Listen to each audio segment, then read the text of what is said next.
And this is America's Mayor live from Palm Beach, Florida, and a lot to cover tonight, and a lot of. Well, let's begin. Let's begin with probably one of the most disgraceful lawyers in the history of the Justice Department. Long before Jack Smith took on the legal attempt to assassinate Donald Trump by law. I don't know if they were involved in the other two assassination attempts.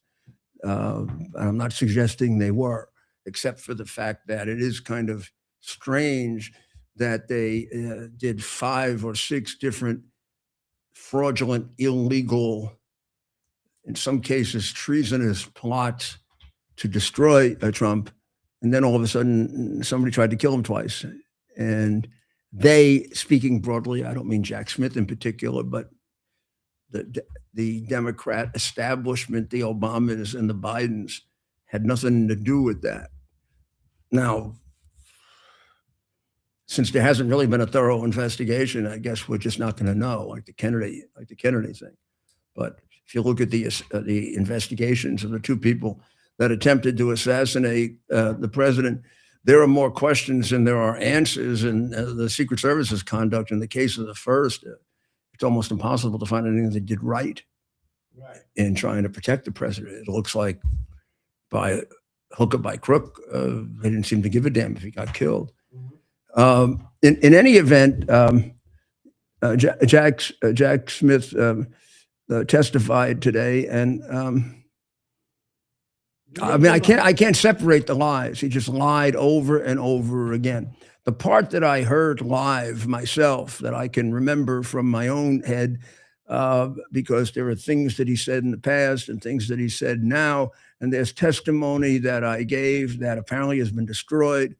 But in any event, he testified at some point today, I assume under oath, that I had a conversation with the president. And I think he meant on January 6th.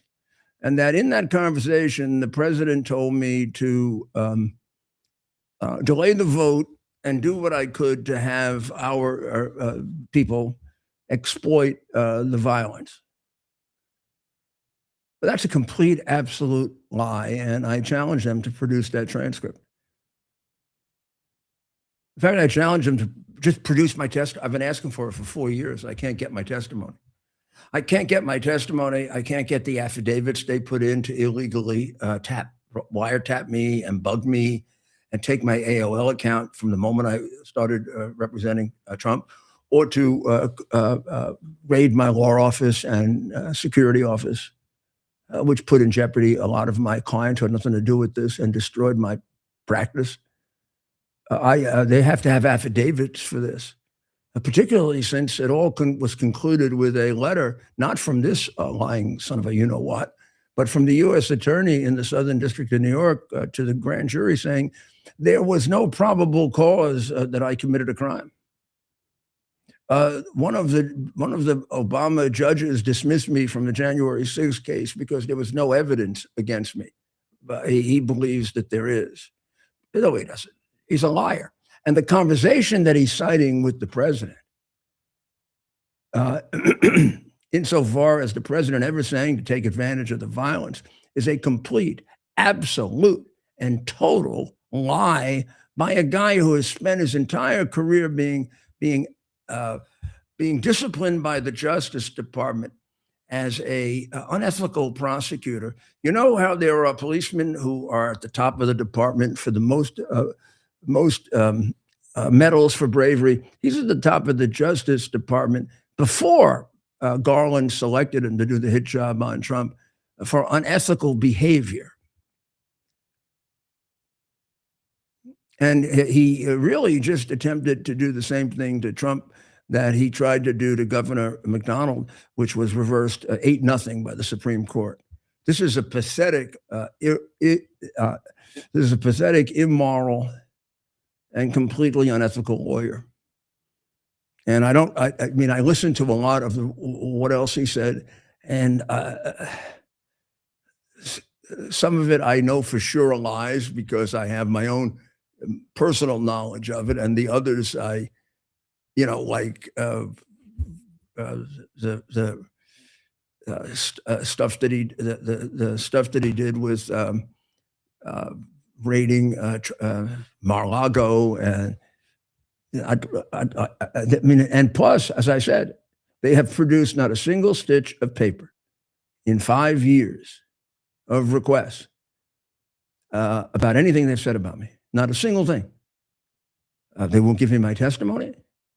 They won't give me the affidavits they used to go get my AOL account and convince the judge to sign. They won't give me the affidavits they used to search my home. They won't give me the affidavits they used to search and raid my law office and my security business. I've never heard of that. I had to always turn over those affidavits. In fact, the present Justice Department won't respond to Christina Bobb, who's my lawyer, and give us those affidavits because we want to see how the probable cause disappeared. Think of it this way. At some point, they went to a judge and they said there was probable cause to raid Rudy Giuliani's apartment, meaning there was probable cause that we think he committed crimes. And there's probable cause to do it, and we need to search his law office, which is extraordinary. I never even heard of that ever being done without it being a violation of the right to counsel. But in any event, they had to put something on paper to get some judge, even if it's one of these DC make-believe judges, to sign it. I have a right to see that. They concluded in one case just a year and a half later, and the other about 3 years later, that there was, and these are the words of the letter to the grand jury, there's no probable cause to believe that Giuliani committed a crime. What happened to it? If the search was legal, there was probable cause at one point to search me. By the time they wrote to the grand jury, there was no probable cause. What happened? Did the angel Gabriel come with Muhammad and take it up to heaven? I mean, what happened to it? So there's only a couple of explanations. There was no probable cause at the time, and I think that's going to turn out to be somewhat systemic with this lying rat of a lawyer, Smith, in which case they should disbar him and put me back. Or it turned out they were relying on liars. Because by the time they write to the grand jury, the probable cause, if they had it originally, is gone. What happened? Did they kill the person? Something happened to it. If there was no probable cause and the judge assigned it, let's find out who the judge is so we can impeach him. Judges shouldn't be signing affidavits that don't have probable cause. And we know that the judicial misconduct in this area has been disgraceful, but no one will talk about it. Lawyers are afraid to talk about judges. You're not allowed to criticize judges. You might bring the system down. The fact that judges take bribes, cheat, steal, and lie, and make decisions that are purely dishonest and political is what brings the system down. New York, in the 4 boroughs is almost completely like that. Anyone that's participated in the New York City legal system can tell you it is a creature of the crooked Democrat Party and has been since Boss Tweed. It isn't the people who criticize. It's the people who cheat and lie, make political decisions, let the county leader who puts them on the bench tell them how to decide. Convict people like Trump of a fraud where there was no loss, so it can't be a fraud. Convict them of a crime where they weren't unanimous on what the underlying crime was. There were 4 possibilities. They weren't unanimous on any one of them. First time in the history of Anglo-American law that happened. So this is what this Jack character stand for. He's a slimy looking guy too, but let's go ahead. Let's play a little of his swarmy. Well, this is so we're still going through it, Mayor. We're getting. But whatever you got, all of it. You here's one reference to you. I know that this isn't the one we were citing, but this one I didn't hear. You just told me about it, so let me listen Right. to it, and I'll react with you. Good enough to hide.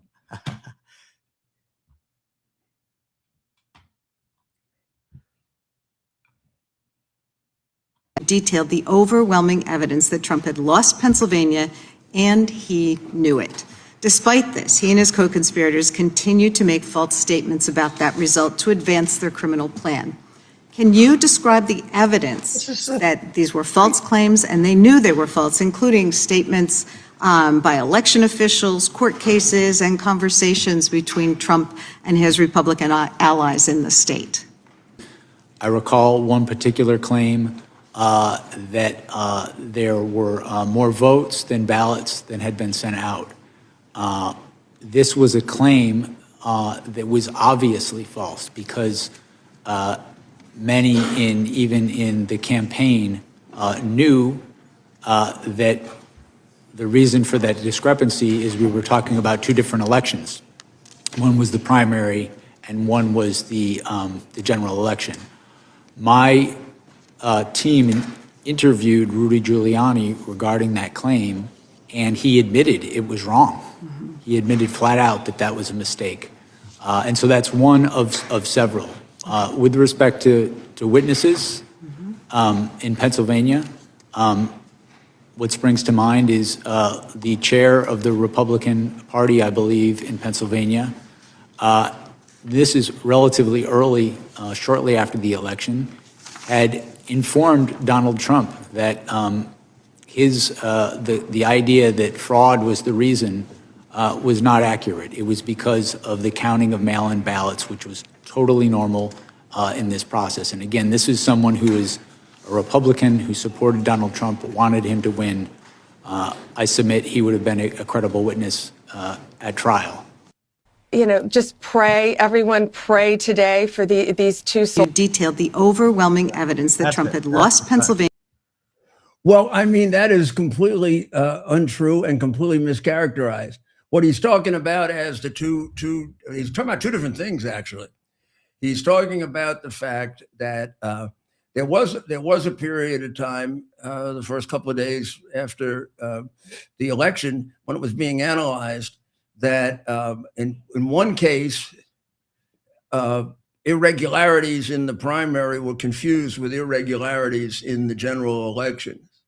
Those were corrected at the time, long before anybody had a chance to talk to that lying son of a you-know-what. He didn't discover it. We disclosed it right at the hearing, and you can listen to the tape. Secondly, there was, at the time of the hearing, a number put out by the Board of Elections where there were considerably more votes than ballots. And that was then described as a mistake by the board. And of course, that was disclosed also. And then we realized as time went on that happened 3 or 4 more times. And that possibly that was part of the scheme because they were out of control. They didn't know how many votes they had to produce. He also leaves out about, I would say, anywhere from 300 to 400 items of evidence that proved beyond any doubt that Pennsylvania was stolen, including the driver who brought the ballots down, who now has said that the FBI intimidated him to lie. He was caught before the election bringing down thousands and thousands of blank ballots that could be filled out later. And he originally said that this was to fix the election. He then changed. He then had a loss of recollection, and the FBI couldn't find him. And he has since said that the FBI intimidated him and kind of lost him for a while. There also have been discovered discrepancies of a huge nature between the number of votes cast and the number of votes recorded that would easily account for it. Plus, there are records from Republicans registering and recording and observing at least 700,000 ballots that were illegally processed, in that they were not allowed to be examined, and to this day haven't been examined. And they were done mostly in Philadelphia, but also in other places. That evidence has never been accepted by a court. The court, in turning it down, refused to have a hearing, which is unheard of. And the witnesses who testified before the Pennsylvania committee, none of them were interviewed by Jack the Liar Smith. And I can tell you that there are more than enough witnesses, none of which we were allowed to call, that will tell you that when you went to bed on election night in 2020 and Trump was leading Pennsylvania by 750,000 votes, with 60+% counted, or more than that, there were several mathematical geniuses who can prove to you that it was statistically impossible to catch up unless you created more votes, which created the constant disparity between numbers of votes cast and numbers of votes counted, which meant that our evidence that we were giving changed 3 or 4 times, but to reflect what they were doing. He explains none of that because he is a lying traitor. The testimony that I really remember, Ted, however, that is even worse, because this is just one state. Yeah. Is when he says that the president and I had a conversation, and the president told me to tell, I guess, senators to delay and to take advantage of the violence. There was never any such conversation. I want them to produce that conversation. Right. I want them to produce it. And I want them to produce my testimony. They also say that I testified to them that the allegations that I made in Georgia were false. I never did that. I've settled that case, and even in that case, I've never said that, because it's not true. I refuse to say it, even though I might have lost every single thing that I own. And when I settled the case, I settled it without having to say that. And for some minuscule percentage of what they had, the crooked DC court was able to get, I never even got a trial. So there's a lot I can't comment on about that, but I sure can defend myself against damn lies like that. You go produce Jack Smith, where I told you that I was lying about anything. You are just one hell of a damn liar. You really are. And you go produce that conversation where the president and I discussed taking advantage of the violence. Or was that destroyed along with the testimony I gave to the J6 committee, where I made fools out of them? J6 committee destroyed the evidence. Why are they in jail? Right. I mean, every single one of them should be in jail. That's right. Well, do we want to play a little bit more from today's testimony? This is Representative Brandon Gill. Mayor, I think you might have hired a guy like this back in your U.S. attorney days. You're really going to like what you hear here. Then Speaker of the House Kevin McCarthy stole records. Yes, sir, we did. Yes, you did. And the subpoena covered the time period between November 2020 and January 2021. Is that right? I'm sorry, sir. Could you say that again? We're not going to delay like this. The subpoena covered the time period between November of 2020 and January 2021. How many days after Kevin McCarthy was sworn in as Speaker did you subpoena his records? I don't recall, but those two things had nothing to It do was with one. 16 days after becoming the highest-ranking Republican in the House of Representatives. You subpoenaed his toll records. Do you agree that that might reasonably be considered a violation of the speech or debate clause? I do not, and I want to be clear that the toll You were records... collecting months' worth of phone data on the Republican Speaker of the House, the leader of the opposition, right after he got sworn in as Speaker, all around the time of a major vote. That sounds like a flagrant violation of the speech or debate clause to me, and I think most people agree with me. And Speaker McCarthy had no recourse, did he? Because you issued a non-disclosure order ensuring that neither he nor any of the American people knew about these subpoenas. Is that right? The toll record, the non-content toll record subpoenas, we did secure non-disclosure orders for those subpoenas. You did, and let me ask you, Mr. Smith, at the time you secured those non-disclosure orders, was Speaker McCarthy a flight risk?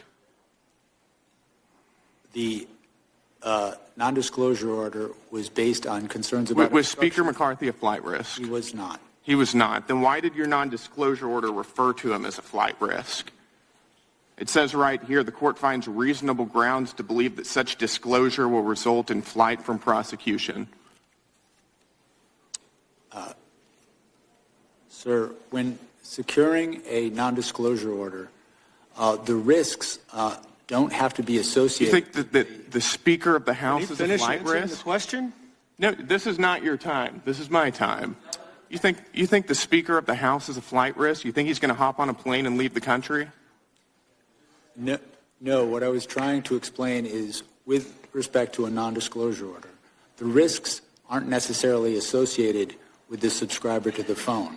They're the risks to the investigation. I think that you were using, this was clearly in reference to Speaker McCarthy, and you were using clearly false information to secure a non-disclosure order to hide from Speaker McCarthy and from the American people the fact that you were spying on his toll records. But I've got more, so let's move on.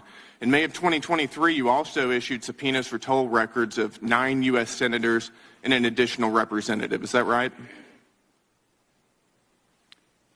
In May of 23, we did issue... You did, and there were non-disclosure orders in conjunction with those subpoenas as well, right? That's correct, consistent with department policy and Right. the law. So again, nobody would know what you were doing. The senators would, and the representatives would, and the American people wouldn't know what you were doing. Is that right? The toll records that we secured and the non-disclosure orders were consistent with policy and consistent... And you knew whenever you were doing that there was a risk you were violating the speech or debate clause. Is that right? The toll record subpoenas that we secured were with the concurrence of the public integrity... Your own analysis says that you knew there was a risk you were violating the speech or debate clause. I have it right here. This is an email from John Keller at Public Integrity Section to your team. As you are aware, quote, as you are aware, there is some litigation risk regarding whether compelled disclosure of toll records of a member's legislative calls violates the speech or debate clause in the D.C. Circuit. That's from your own analysis right there. So you did know, didn't you? Sir, with respect to the item you just put up on the screen, the last sentence states... we're going to get to the last sentence. Okay. We're going to get to the last sentence. And you cite case law in here, quote, the bar on compelled disclosure is absolute. Is that right? Or do you think that you didn't have to abide by that precedent? To be clear, this statement is not from my office. This is the statement of the Public This is Integrity your Center. justification for those subpoenas and NDOs that you ordered. This was part of your analysis. It's a cursory analysis. I think it's worth noting. But let's get to that last sentence then. Quote, given my understanding of the low likelihood that any of the members listed below would be charged, the litigation risk should be minimal here. In other words, you're using a novel legal theory, which you knew was novel, has never been tested by any court. You're not charging any of these members. Nobody's going to know about it because you issued NDOs. Nobody's going to sue about it, so who cares? We're going to do it anyways. I mean, you walked all over the Constitution throughout this entire process. Mr. Chairman, the gentleman's time has spying expired. on members of Congress, and you know it. It's absolutely disgraceful. I yield back. That kid's a great lawyer. That was a very, very good cross-examination. The only thing I can say is he's got a patsy. That guy is about as big a liar. You've got to be some kind of partisan jerk-off to really buy that guy. You really do. I mean, it's disgraceful. It also suggests to me an answer to what I was talking about earlier about the first of the invasions of my privacy that they did.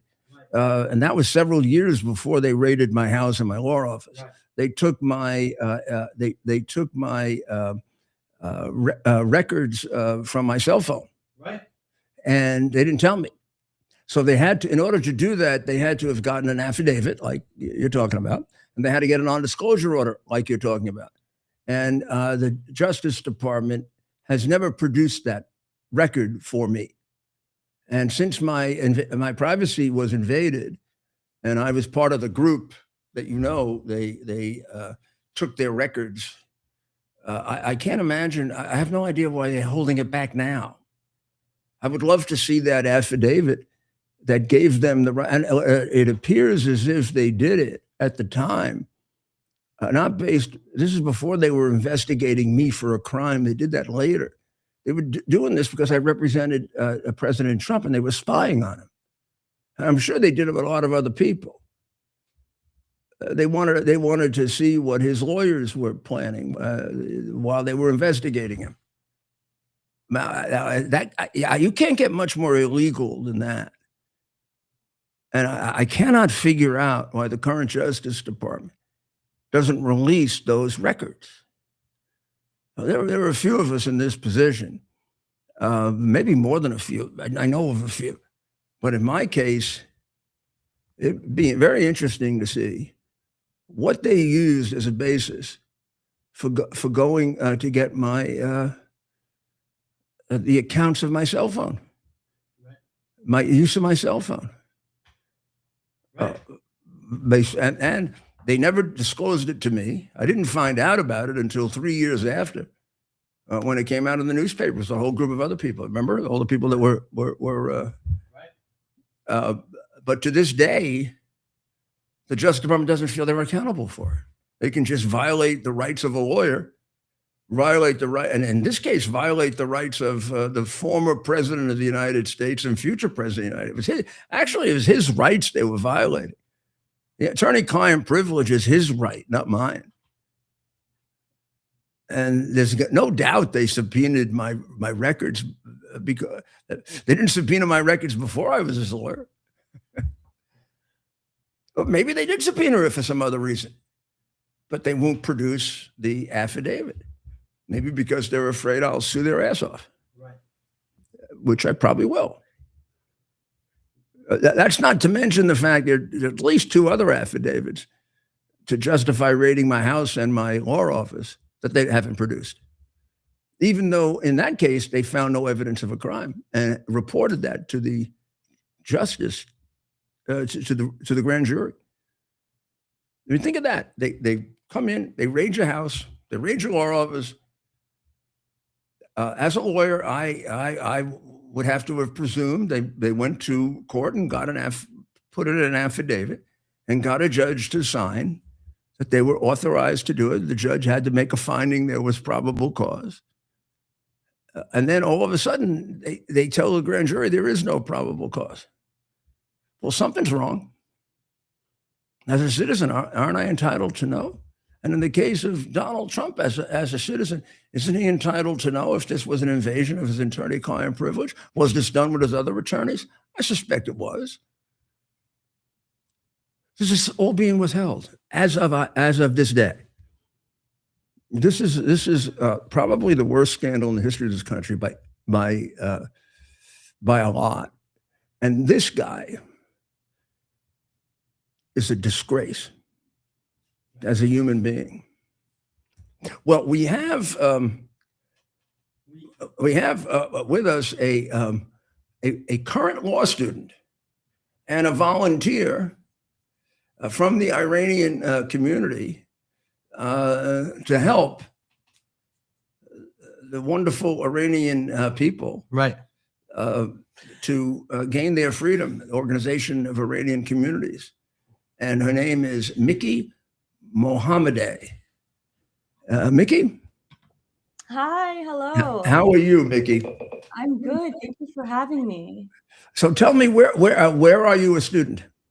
So I am currently attending Penn State Dickinson. I don't know if you know former Governor Tom Ridge. He attended. Of course, I know Tom Ridge. Tom Ridge and I have worked very, very closely with He's a MEK and CRI. a huge supporter. Even though he's a Democrat and I'm a Republican, but we completely agree that Iran should be free and that the NCRI should guide the transition, and Madam Rajavi should be in charge of that. But I want to hear from you. Yeah. Tell me your experiences and your view were you born in America or Iran?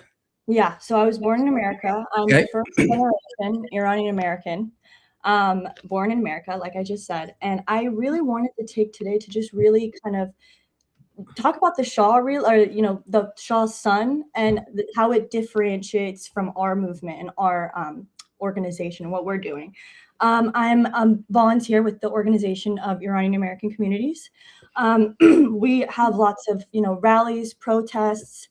We take a lot of initiative to mobilize and to implement advocacy and change in Iran. And we, work with the House and Senate to help influence legislation, particularly H-Reses, which garner basically like moral and political support from both the House and the Senate. And so what's really important to distinguish is that we follow Maryam Rajavi's 10-point plan. I know you've heard about her. Mm-hmm. Yes, and her plan outlines a clear blueprint for a transitional government for a democratic republic in Iran, whereas the Shah's son has not once given any sort of platform or anything of his policies so he could share his ideas. If anything, he's just got in front of a camera and just talked when the crisis happened. I don't know if you've noticed, but he's never around when it's all quiet. I've noticed. I've been involved for 15 years. I've been in situations where they attempted to bomb us and kill us. I remember Tom Ridge being there. I don't remember him being there. Yeah, and that's the whole premise of this is that if we allow the Shah's son to go in and take power, first of all, we don't know how his transitional government is going to operate. Second of all, there are signs that he has foreign adversaries kind of puppeteering him. And so with that being said, in 1979, let's go back and remember why the Iranian Revolution, how did the Islamic regime even come to be? And that was in 1979 when the Shah fell. And so for us, so what essentially happened was they traded worse for worser. And if we go back to the monarchy, we're basically going back from worser to worse. It's just it's this loop. It's this Well, now you're going through the ultimate degree of dictatorship you could possibly go through. Exactly. So you can go back to an 80% dictatorship instead of an 100% dictatorship. But what you can't do is have freedom. Yeah, and that's and also let me assure you that here's my guess as having been a prosecutor most of my life. The baby Shah wants to get back so they can continue to steal from your people because they walked out with hundreds of millions and billions of dollars. And they didn't really give a damn that the people of Iran were starving while they lived a life of royalty. He's never worked a day in his life, and he's lived a jet set life. Never had a job that we know of, and he wants to run a country. And he has an extraordinary number of contacts that make me very suspicious with the Revolutionary Guard. The Revolutionary Guard is a terrorist group. Somebody should investigate him for that rather than have him shoot his mouth off on television. Yeah, I mean, but in any event, here's why I worry about him. I think in some ways he acts as he retards the effort to some extent. Like when people see that, they could easily get discouraged. I mean, he's so I can't imagine that the regime minds so much that he's involved. I think they'd like to see him involved because it can tamper down the. I mean, people can say to themselves, "What we doing? We're risking our lives so we can be under a king instead of a religious dictator." I mean, that's nobody wants to have kings anymore, anyway. No, I mean, you bring up really good points. I actually wanted to touch on a lot of what you said. Go ahead.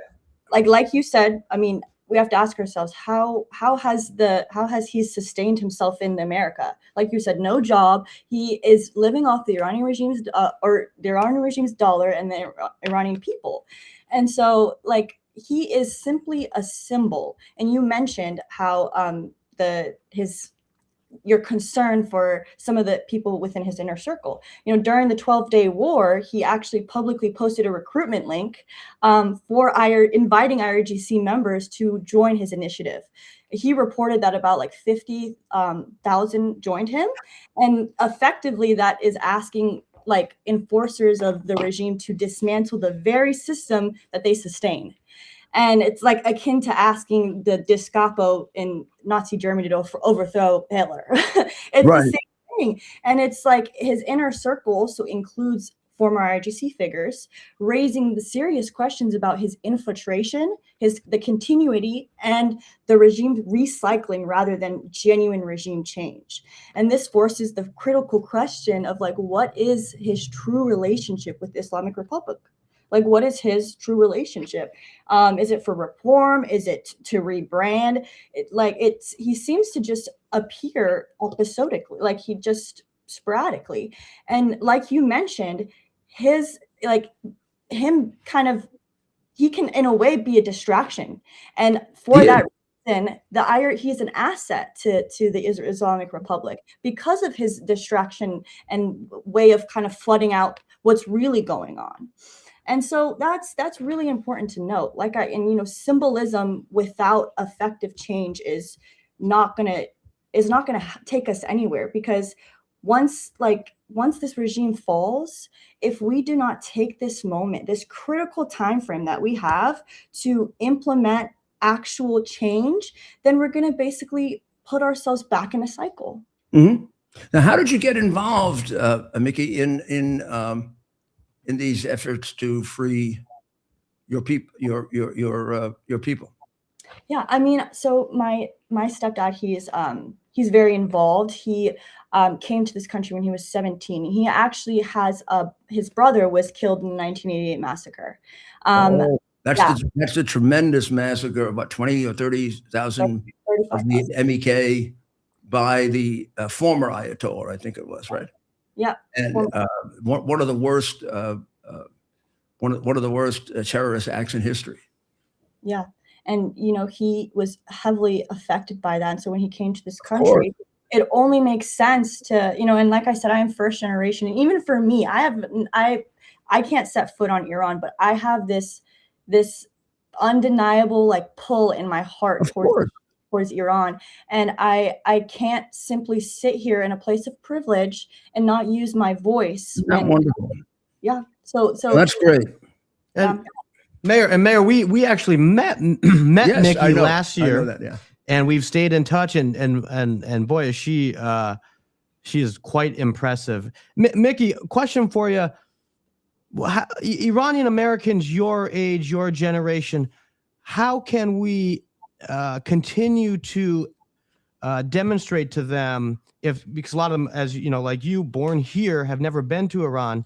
How do we spread the message that the son of the Shah is certainly not the answer once this murderous regime is removed? Yeah, I mean, great question. I think it's quite obviously in our faces. He has, like I mentioned, no actual plan and no transitional government. And like if there's this space of, if we fail to mobilize, that space will be filled with people like him, the wrong actors, and a puppet government that lacks legitimacy. So what we can do is recognize and the Iranian opposition, OYAK, MEK, and support them politically morally, rather than designate IRGC. And also, we should designate IRGC as a foreign terrorist organization. You're absolutely right, my dear. And Well, cut ties. Well, Cut thank ties you. with How Iran. many, roughly, how many of you are there? Of the youth. Yeah. You know, we're Well, I we're mean, getting just in older, so- Philadelphia, just in the Philadelphia, Pennsylvania, DC, Pennsylvania, DC, Philadelphia, DC, kind of DC area. Yeah. Yeah, I mean, I would say, if you want to give you a number, maybe in the hundreds, like we are Mhm. all, and all of us have the same drive, the same passion as if we were in Iran right now. And Yes, I know that. yeah, and I think it's also important to, just recognize and reiterate that if this Islamic republic falls, it will be because of the Iranians inside of Iran, inside of the country, that organize, that mobilize, and ultimately compel elements of the security apparatus to switch sides, not because of any politician is in exile and promises a smooth transition. Yeah, that is absolutely right. And I think there's a good, I think without knowing the future, which we don't, I think there's a good chance it'll happen. Mhm. So Yeah, let's hope it's guided the right way. And I think Madame Rajavi's plan, people should understand that Madame Rajavi is the, well,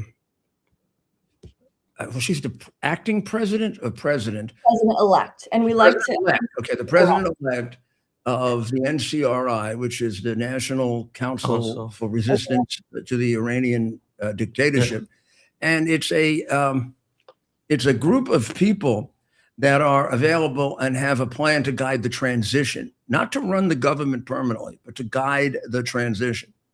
And the aim is to try to get everything organized once the horrible reign of terror is over and you get rid of the Ayatollah, to get it organized so the government can keep running. And then at the right time, hopefully within 6 months, less than a year, have an election. With a lot of people participating, just like there were a lot of different groups participating in the NCRI. A couple of nights ago, we had on someone who is a representative of the Azeri community. So the NCRI, although the MEK started it, now has 23, 24 different groups as part of it. The ethnic communities, the non-Persian, the Kurds, Iranians, like the Kurds and the Azeris, and they really despise the Shah because they were a particular focus of his persecution. In fact, some of them think he was attempting genocides on them. So they would what you would have if, God forbid, he ever got control. You have a civil war right away. You'd have the Kurds and the Azeris. The Azeris would try to go to Azerbaijan, and the Kurds would try to go to Kurdish Iraq or Turkey, which Erdogan isn't going to like very much. So she's about the only one in her group that could hold it together. I mean, let's not forget that the very prisons that are executing and torturing people right now are the same prisons that were built by the Shah's son or the Shah's father. Absolutely, 100%. Yeah, 100%. I mean, they look alike, so it's hard to. The son of the Shah's father is what she meant. He has done. There is no other qualification that he has, other than he's the son of the former dictator. Which is a hell of a qualification. Hell of a qualification. It's a hell of a qualification. And living in America for the past 40 years. Revolution for freedom. Right? It would be, creating venture capitals and yeah, it would be as if we instead of having George Washington, we picked King George, one of George the King George, one of his kids or brothers. Yeah, one of his brothers could come over and run America. Well, thank you very, very much, and God bless you for what you're doing. It's a great cause that you're part of. And I always feel, and I tell Madame Rajavi this when she thanks me for what I do, I thank her for letting me participate. It's one of the most important things I've done. So God bless you. Yeah, thank you so much, and thank you for having me on. No, we'll have you again. You're very good. Thank you. Thank you. Have a good one. Mickey's the best. She's great, and I've stayed in very regular contact with her. She's finishing her second year of law school, and So we'll stay in touch. I don't know if you've noticed it, and you probably think we're being very selective, but I will tell you we're not. Well, we are, I guess, but it's not. It shouldn't in any way confuse you. This is an enormously talented group of people. I've told you this before, but they are both in Iran and outside of Iran. And this is a tragedy, what happened to them. And to a very large extent, it's a tragedy, part of which, not all, but part of which lays on the shoulders of horrible foreign policy choices. The United States State Department. Yeah, and the CIA. Well, yeah, probably the CIA and the more. State Department. The State Department has a lot of Iranian lovers in it. I mean, Iranian regime lovers. Oh yeah, Iranian regime Yeah, lovers. I mean, how the hell did Obama get away with secretly sending pallets of cash? Yeah, how did he get away with that? I mean, how did they ever do that ridiculous agreement to let them become nuclear? I mean, hopefully Marco is getting rid of most of them, but you can't get rid of all of them. They're hanging around there. I mean, they've actually had some spies right in the Biden administration for Iran. Right. And these are things that they just don't cover. That's why you got to listen to us. I mean, do you know that in the last 8 out of 12 years, and those would be the last 4 years of Obama and the 4 years of Biden, and not the 4 years of Trump, the biggest financial support for the regime of terror, the Islamic dictatorship, is the United States of America. We've given them more money than anybody. Well, yeah. And some of it we gave them in cash, which makes it sound like we're drug dealers or terrorists. Well, yeah. Maybe we are. I don't know. They sure come to the aid of all the drug dealers they can. Right. I mean, who is ICE thrown out of the country? So far, about 70% of them have massive criminal records, and the other 30% have serious difficulties. Right. But how the heck are you on this? How are you on the side of the child molesters and the? It is something. Well, we might as well. Should we take a quick break? Yeah, let's take a break. We have our next guest, another impressive. Okay, let's take a quick break, and so we'll be right back. And we'll be right back on a very, very busy Thursday in the news. U.S. Army Major Scott Smiley paid a high price serving our nation. Scott was leading his platoon in Iraq when a blast sent shrapnel through his eyes, leaving him blind and temporarily paralyzed. Scott would become the first blind active duty military officer before medically retiring years later. Thanks to friends like you, the Tunnel to Towers Foundation gave Scott and his family a mortgage-free, specially adapted smart home. Show your support for America's heroes now. Donate $11 a month to Tunnel to Towers at T2T.org. Are you ready for some action? I'm ready for action. Get the Elite TV plan only through the portal. 218 channels, and it's only $69.95 a month. Wow. Including your free portal. That's cheaper than everyone else. Your favorite sports, movies, news, even daytime dramas. We're talking about ESPN, OAN, Newsmax, channels you can't get anymore in certain areas. Compared to the competition, this is a way better deal. Endless selection. Not to mention all the free music channels. There's over 700 premium and classic movies all ready to go. Wow. Plus, they got catch-up TV that allows you to go back and watch what you've missed or want to watch again. Cut your cable in half and get twice as much for free. Way more channels for half the cost. After the first year, the subscription then drops to $57.95 monthly, where you change or upgrade anytime. Go to QUXNow.com and get yours today. Use promo code RUDY.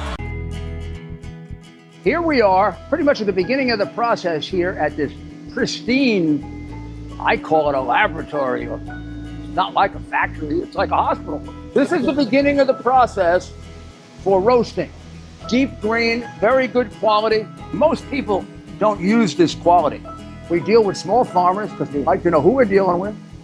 They give us the highest quality, all organic, non-GMO. You should know all Arabica beans. No Robusto, all Arabica. They're going to go into the roaster, and it'll get roasted for about 20 minutes or so.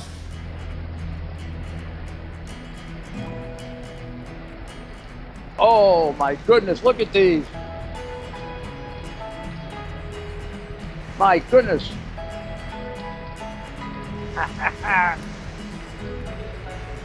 You're going to want to specially order these.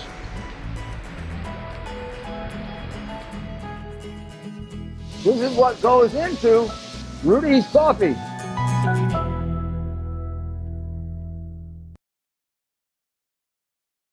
To America's Mayor Live, make sure you get your Rudy's coffee. I just had some. It's fabulous. The best. Now, I know it's very kind of useless for me to say it since it's Rudy's coffee, but I get so many compliments on it that I have to, and of course I don't make it. Darren does, and Darren is terrific. But I did have something to do with picking out the blends.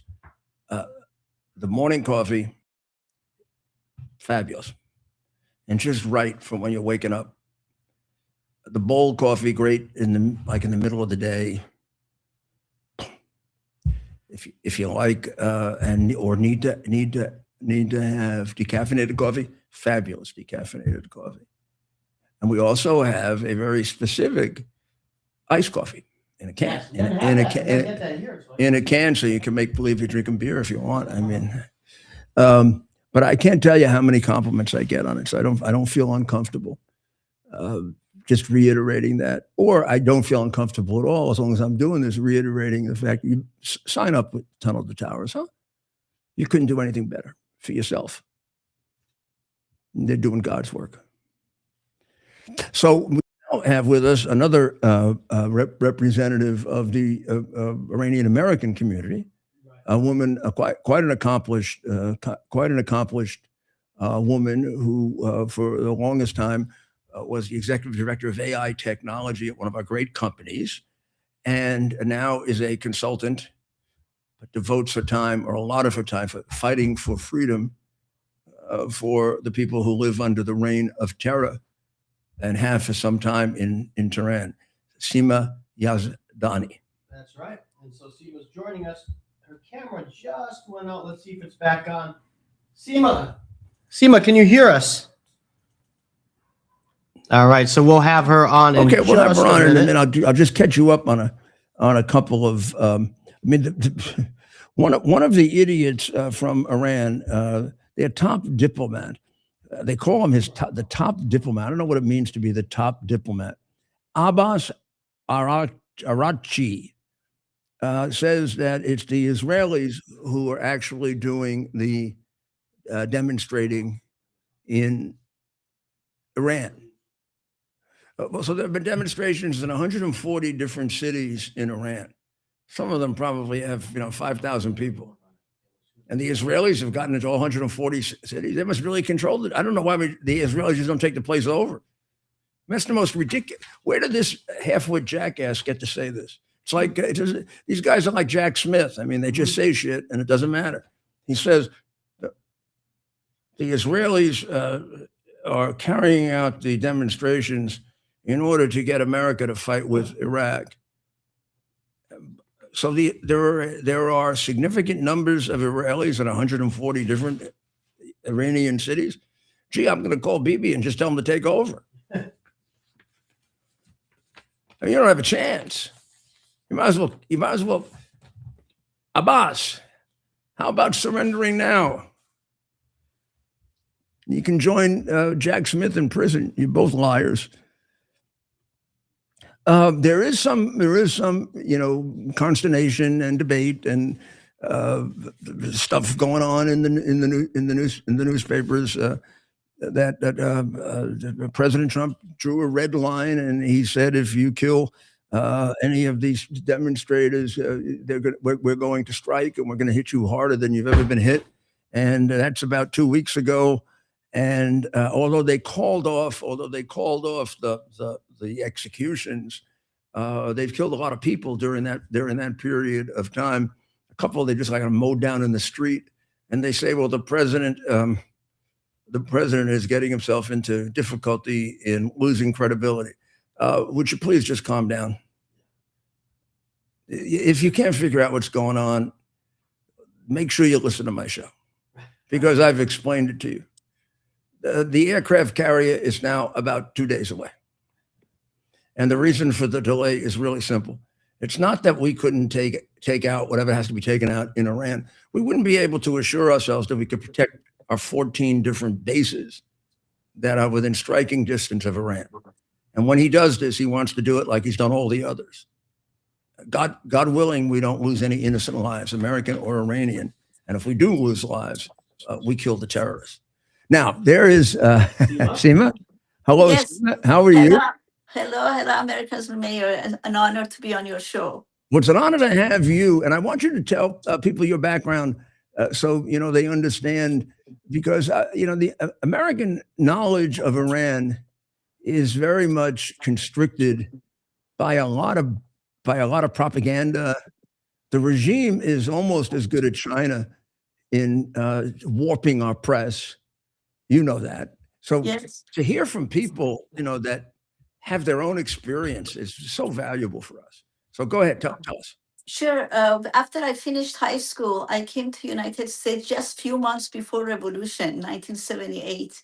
And I've been here since then. I started computer systems engineering at one of the universities in Michigan. And I didn't know at the time I would be the first female computer systems engineer in that school.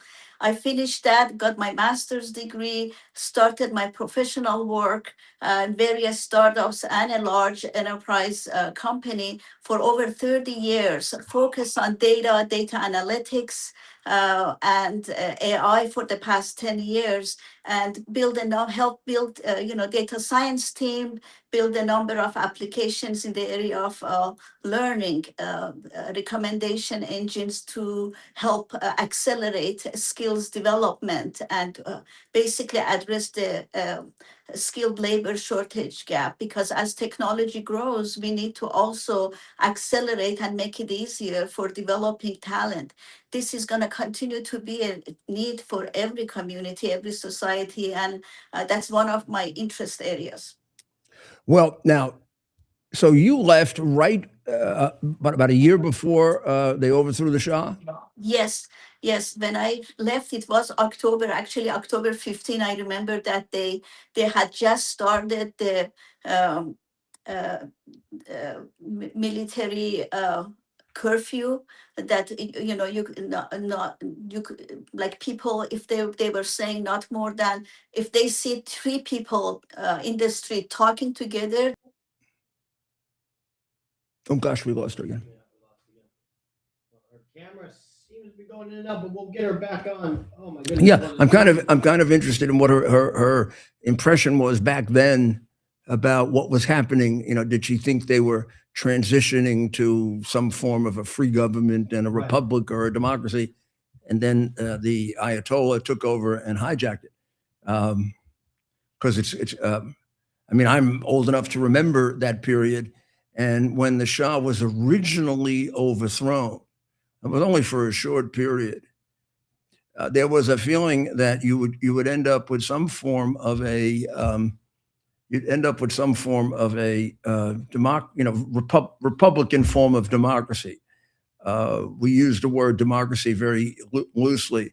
It doesn't mean just necessarily the will of the majority. It means the will of the majority to us with protections for people's rights. So the impression was that's where we were headed.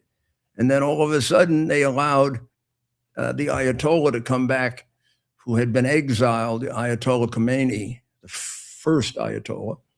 And he was coming back just to be a religious leader and going to the holy city of Qom and not bother anybody. But they had secretly organized with these mullahs, who really are little gangsters. They had secretly organized a takeover. So I was getting at the point, when you were watching this from the United States and they overthrew the Shah, what was your feeling about that? And what did you think would happen before the Ayatollah came in and took over? Actually, when I was going through high school, I was a big avid reader. I love to read variety of books on in academic rather than academic and also extracurriculum. I would visit bookstores and libraries a lot. But I'm gonna get her on the phone. Unfortunately, oh, are you there? yes, I'm here. Okay, well, we can hear you if you want to keep talking. Yeah, go ahead. Yeah. So, but there were not many books. All of a sudden, in the last year, we started seeing more books becoming available, variety of books, and I would read them to become more familiar with what's going around the world, democracy, human rights, and all of that. Of course, my parents would tell me more about the time of Mossadegh. They were active during the Mossadegh time, and they would tell me about nationalization of oil and how come oil the proceed is not being spent enough equitably across the country. But we didn't know anything about Khomeini. I remember I came October 15 as an ordinary, like high school student coming here. I heard about his name here. So he wasn't known, nobody called for him to come to be a unifying factor. He just showed up. And when I came to university campuses here, then I heard it from other students. They were talking about Shah's overthrow, what are the options? And we were constantly following the news with those little subtitles, constantly reading. And anxiety, of course, that what will happen. We saw that in matter of few months, the value of the currency started going down, but not like now. But anyway, we could see that, but there is a lot of, at the same time, hope that there would be democratic opportunities, there would be freedom.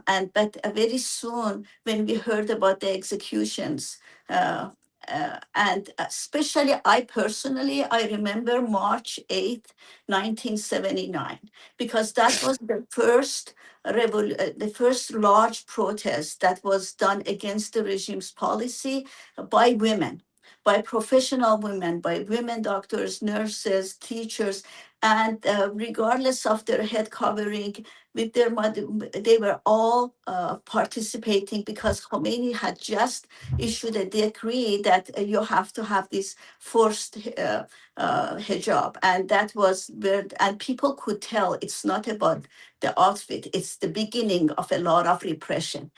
And universities, they started seeing some of those. And so I remember that clearly. That was the one area that we said, what's going on, what's happening? Because I was interested in the women's freedom, and I always followed that. So very quickly, of course, there were all sorts of newspapers, magazines, various students' organization on campus that they would have book tables, and we would go read their books and attend their events. But very soon I could see that the one that would make more sense were the MEK organization. They had programs, book clubs, they had theaters, and they would, in various forums, they were trying to inform the students that there is a the growing fanaticism is growing, and that is dangerous. Freedom is the number one. You cannot have democracy without freedom. And if you don't have freedom, there would be wars. You don't have peace. So I learned that the principle of freedom is the foundation. And what appeals to me as a young student going through university at the time was the speeches and the talk was all about, okay, we made this accomplishment against the dictatorship of a monarchy, which was 100 years, struggle. But we don't want to just forget and be comfortable with as is. The idea is development. The idea is freedom, democracy, equality, and justice. Again, if you're going to have a small group that monopolize opportunities and resources, it's not going to work. And that educated me along the way that we should have this long range vision about the society, not just be happy with a few little surface changes. So you must be quite concerned about all of a sudden the reappearance out of nowhere of the baby Shah. Yeah, in engineering, in the technical world, we have a saying because everybody is problem solvers. They always like to solve tough problems. We have sometimes you find that the most important problem you need to solve. That's very important as opposed to just everything. Sometimes sometimes you have a solution looking for a problem. I think he reminds me of that. He sees Yes. himself as a Very good. solution. No, he's looking for a problem. Yeah. And that's ridiculous. To the technical community or people, professionals, that we deal with this problem a lot because you have limited time, limited resource, limited talent. Where do you want to apply that is more fundamental and essential as a platform, and you build on top of it? You want to have reusability. You want to be efficient. You want to be effective. We don't want to waste resources. So we always think like that. And so that's where I think he is wasting this human energy that he's putting to this protest, the lives and the intensity against the regime by diverting and creating this side conversation, distracting. And it's like a betrayal as far as I'm concerned. Yeah, it is. And so you're a supporter of MEK and Madame Rajavi. Yes, National And you Council of believe Assistance. she could guide a fair and honest transition. Yes, I do, because I've saw them over the past 40 years. They are always innovative. That's one thing I like about them. They're constantly evolving and adapting. Their vision and mission has always been very clear in terms of they don't want power. They don't want, what they want is to move the government of people by people from the people to them. And they also they're very research-based, evidence-based. They don't just theorize and talk about theory. They're very action-oriented and grassroots. They understand the base of society and the nuances and challenges of various segments of the society and what is the priority.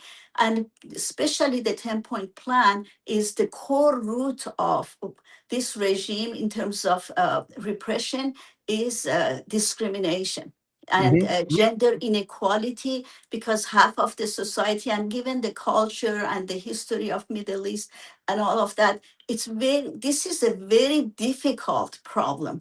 And she focused on the most difficult problem culturally, socially, historically, and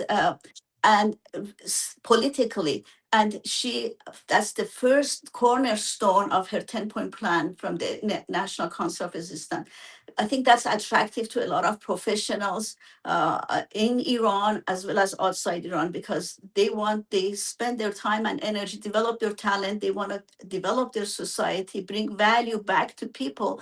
But when there is discrimination, you won't be able to do that. Second is very consultative. They are constantly reaching out, outreaching, reaching to experts, to scholars, to professionals, and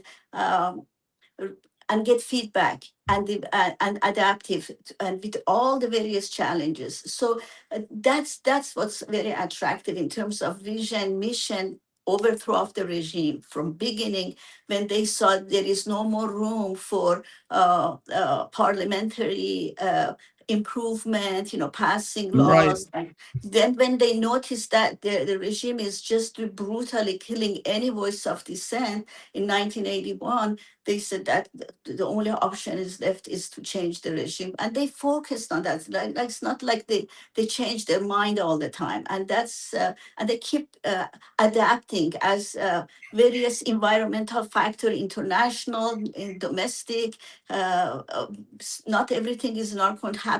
They adjust the strategy, and that is, to me, that's very smart. And that's Well, let's hope that that it goes that way, because that would make such a difference. And Iran has such a great future, such great assets, and particularly human assets. I mean, terrifically talented people. that Yeah. it could make a very, very big difference, not just for the Middle East, but for the whole world. Yeah, actually, there was one statistics I saw while I was shocked. I think it was from World Bank.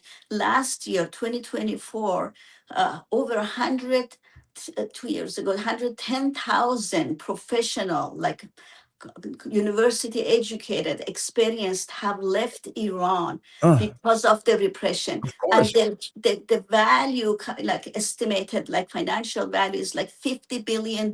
Just that. Look at $50 billion asset in 1 year left. Well, let's hope. I think there's a real chance. So Yeah. we're doing everything we can. And thank you Yeah. very much for Thank you giving us very your much. time, my dear. We'll see Thank you you. very soon. Thank you. Thank you. Thank you. I hope that was helpful. I'm sure it was. You need to hear from the people that are directly affected by this to really get a sense of how important that it is. Well, you keep hearing the 10-point program, and we'll go over all of them tomorrow night. We'll just put them up for you. But really, let me just summarize them for you. They're human rights. They're guarantees of human rights. We use the word democracy very loosely. And even our founders made it clear that they tried to make clear they were not a democracy. But I think there's another way to look at it. We define democracy when we add to the definition of it. A democracy means the majority rules. Well, the majority put Hitler in. So a democracy doesn't necessarily mean freedom. It could mean oppression for a very substantial group of minorities. So what we really are as a country is you could call it a lot of things. We call it a Republican form of government. We're not a direct democracy. We don't all vote, and we don't on every issue. We elect representatives to represent our voice, which makes us a republic, really. We don't have a town hall like they had in Athens where everybody comes in and votes. And then secondly, we're a democratic republic with a rule of law and with a fundamental rule of law and then other laws. The fundamental rule of law is our Bill of Rights and our Constitution. That's what our 10 points are. They are to guarantee that there's going to be an elected government, but that government is going to be limited in that it cannot interfere with the freedom of women. It can't interfere with the freedom of religion. Women have all the same rights as men. Religions can function. They don't have to all be Muslim. They can be Christian or Jewish or whatever. That they will, and then they go on with a couple of their specific problems, that they'll be non-nuclear. They will make it a fundamental right that you can't have the death penalty. And there's a reason for that. The reason for that is that so many of their people have been killed. Entire generation has been wiped out. The Ayatollahs, the two of them, probably aside from the communist Red Chinese, have killed more of their own people than any regime, at least in modern times. We know just in one period they killed 20,000 people. Maybe it was 30 back in 1988 and 89 when they just focused on the MEK. So we'll go over them with you, but they're the guarantees that you would expect in a government that is going to be ruled by the majority, selecting the leaders but is going to protect the rights of the minority. And hopefully is going to be a government in which things change and shift, as opposed to with elections every whatever they determine, 3 years, 4 years, 5 years, with a legislative body. Elections that'll be monitored by international groups at the beginning, so that they're fair. Madam Rajavi's position is temporary. I have no idea if she'd run or not run for office, but her major focus is to try to guide the transition and give it some organization and focus, because otherwise these things can go from bad to worse, and which has happened in some situations in Egypt, for example, until Sisi took over. So I will assure you that everything that I can see looks like we're getting ready for a strike. We've got any number of assets in the area. We have a carrier group maybe 2 days away where we've moved even more assets to the Middle East than we had a week ago. We've moved US F-15E jet fighters. They were sent to Jordan. Each one of our the USS Abraham Lincoln and its strike group is sailing, was in the South China Sea. It's, as I said, 2 days away, maybe a day away from the Persian Gulf. I don't think they're going there for a vacation. I don't think this is going to be liberty for the sailors, Ted. Nor do I think the aircraft carrier is there to carry out strikes. I think the aircraft carrier is there to protect. So if planes and rockets start coming out of Iran, they're going to get shot down. That's make it as simple as that. And if Iran does try to strike back, then the destruction in Iran will become even greater.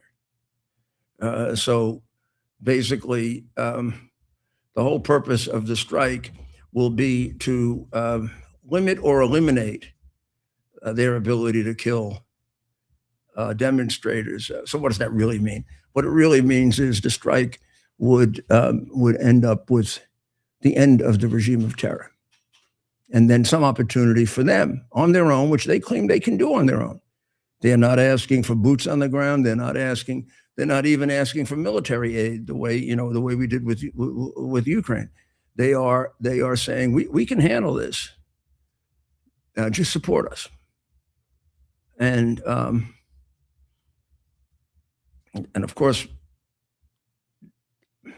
the hardest thing is getting the Ayatollah out, because he's the one that holds together the regime of terror, or the terroristic theocracy, however you want to look at it. Or there are people who say he's just interpreting what Muhammad said correctly. That if you read the Quran, it's there. You've got to read it out, not read it in. We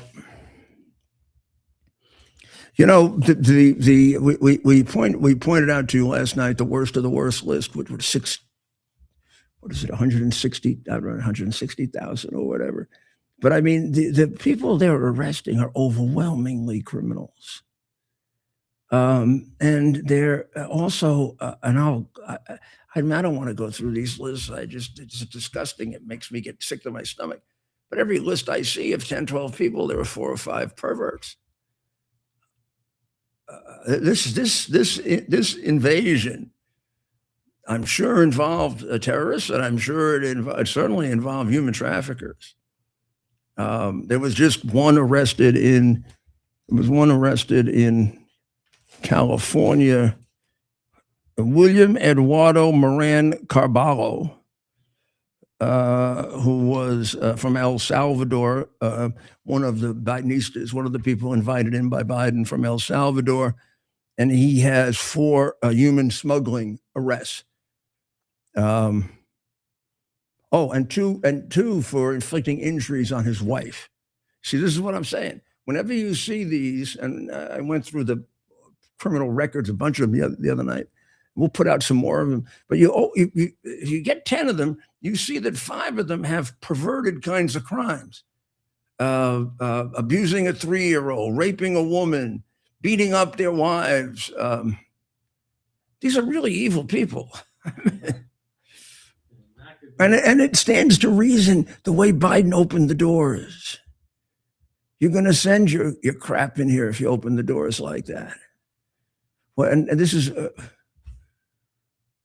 what immigrant group of the 19th century came in and stole $9 billion, and then ended up after being here for 15 years that 85% of them are getting government assistance. There was no government assistance. Right. You either worked or you starved. Right. Or you worked together. Not for the Somalis. What the hell? No, When did that? for the Somalis, the government will help you to survive terrifically, but then you can become millionaires and billionaires by stealing the government's money. And it really is stealing the money that was intended for other Somalis that are poor, because there are probably some really poor people. Let's just finish off, since we are in soccer time. The Supreme Court argument yesterday about Lisa Cook getting thrown out of the Fed and the president's power to throw them out of the Fed looks like it's going to go the other way, because the conservatives seem really concerned about affecting the Fed, because they have the idea that the Fed is a very, very special institution and they don't want to politicize it. Like, it's not politicized. Come on. I mean, and what's the point of having something that's not responsive to the people? We're better off having a president who politicizes it. We don't like the politicizing, and we throw the president out. Instead, we got to be subjected to the dictatorial decisions of Puddinhead Powell. Who, if you understand him, you're better than I am. Right. The Clintons have been held in contempt. Oh, time. The House Oversight Committee voted 34-8 to hold him in contempt, and 28-15 to hold her in contempt. They had to have had Democrats that voted for her. Yep. Right?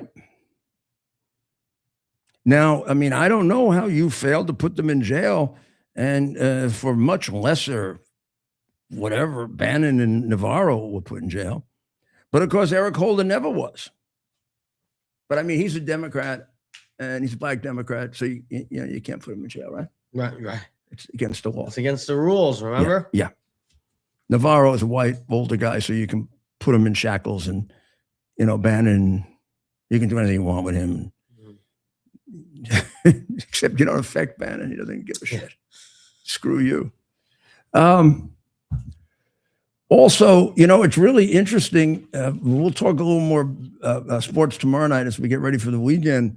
But when you think about the fact that we talked about Indiana last night, and Kurt Signetti, and just being there for 2 years and turning them around, right? Right. But the Patriots have another turnaround.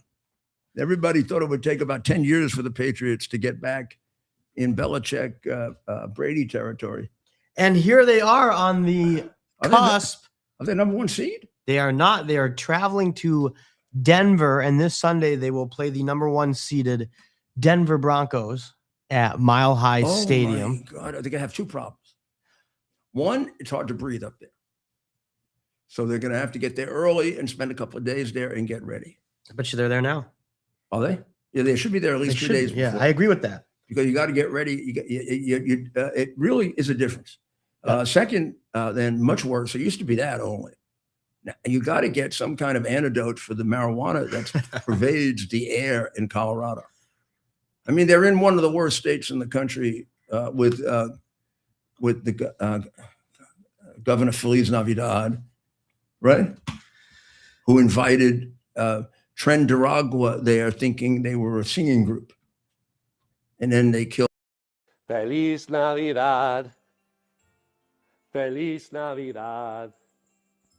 I'd like to get that out once. Those flags, they look like communist flags. Well, now we've learned flags of Colorado. I wouldn't put it past them. I mean, Minnesota, Tampon Tim changed the Minnesota flag literally to match Somalia. So I wouldn't put it past Colorado if they didn't do something with some communist country, man. But it's funny you bring that up. Is there actually a tampon on the flag? What was Harmeet Dillon, who's one of the top officials at the Department of Justice, in a podcast yesterday, referred to Tim Walz, and in a matter of just as she's speaking on a serious topic, she just, without even skipping a beat, referred to him as tampon, and it was glorious. I've been doing that since day one. You have, right? We've done it. Yeah. And we don't just let up. I really would like to call him, Red Tim, because Trader Tim. The guy never has been asked China yet Tim. one single question about all the trips to China, the fact that they took him right out of school, We're calling him he China looks like he Tim. looks like part of the Manchurian Candidate movie, because that was the North Koreans, but the Chinese are the same. Right. There's a great article in the Wall Street Journal today about the legislature of New Hampshire. Too bad Dr. Maria's not around. Maybe we'll leave this for her and ask her to cover it on our show. But you know, the New Hampshire legislature, you know what they get paid? First of all, it's one of the largest legislatures in the country. Yeah. And they get paid $100 a year. $100 a year. Yeah. I mean, that isn't right. That really isn't right. $100,000. 100. Wait, this passed? No, they've been paid this since the beginning. They never 1889. Wait. The legislators get paid $100 a year. I didn't know that. And it's been frozen at that since 1889. Wait, in 1889 they were making $100 a year. No, $100. Yeah. 100. That's it. Okay. Just in case you think I can't read. No. Well, I was thinking you said 100,000. No, 100. And I was like, what? No. In New York, they get Yeah, in New York, 142,000, and that's that's not counting the commissions. Or like all the per diem, right? I'm sure they make 4 or 5 times more in commission. Right. In New York, if you're a Democrat, the public official's salary is salary plus commissions, otherwise known to those of us who are honest as bribes. What do you think of the part-time versus full-time legislature? Because there's an I don't know if argument. they should be part-time or full-time, but I think they should be paid, a requisite amount for their work. I think it's ridiculous. You actually probably keep people from running. Yeah, of course you do. There are people who can't do that. They can't. And you end up, they have over the years. I mean, they say, well, they get the elite. Well, you know what the elite have done to us. I mean, the elite have ruined us. Right. Well, then that was my argument. They had the elite running the State Department for years and running us into the arms of China and Russia. I have a feeling you had this argument as mayor, but when I was student body president of my undergraduate school, we were paid. I was paid, and I defended that decision by saying, students can't afford to run if you don't pay them. Right? Yeah. I think that's fair. And for a mayor, I would say the same thing, right? You got to take the salary, and if you're a billionaire, fine, give it up. But I mean, most people aren't billionaires, and you don't want billionaires to be inhabit all of government. Right. You want a lot of regular. We're supposed to be a citizen democracy. What did you make as mayor? 180, 170, 180, something like that. I think it started at something 130. And it ended up at about 180. I think it's over 200 now. Well, maybe if they paid if it was performance-based pay, you would have made a millionaire. Yeah, but I don't. You shouldn't have to. You shouldn't have to pay what the private sector pays. Right. You should pay enough so the person can support himself and his family, or herself, and not family. Be subjected to right. And not be bribes. I don't think it creates the temptation to take bribes. By the way, I think that's a totally separate thing. Generally, that comes about if you're a Democrat. That's a character flaw, right? Yeah, it's not. That's a good point. They carry it in the program. It's just like they all have a little of boss tweet in them. Right. At least in New York, they do.